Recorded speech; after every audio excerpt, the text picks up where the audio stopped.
The dinner guests were all sitting around the table discussing life. One man, a CEO, decided to explain the problem with education. He argued, "What's a kid going to learn from someone who decided his best option in life was to become a teacher?" To stress his point, he asked to another guest, "You're a teacher, Bonnie. Be honest, what do you make?" Teacher Bonnie, who had a reputation for honesty and frankness, replied, "You want to know what I make?" She paused for a second, then began. "Well, I make kids work harder than they ever thought they could. I make a C+ feel like the Congressional Medal of Honor winner. I make kids sit through 40 minutes of class time, when their parents can't make them sit for 5 minutes without an iPod, GameCube, or movie rental. Do you really want to know what I make?" She paused again and looked at each and every person sitting at the table. "I make kids wonder. I make them question. I make them apologize and mean it.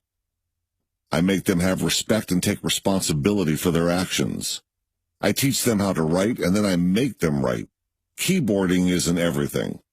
I make them read, read, read. I make them show all their work in math.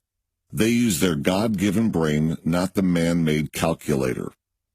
I make my students from other countries learn everything they need to know about English, while preserving their unique cultural identity.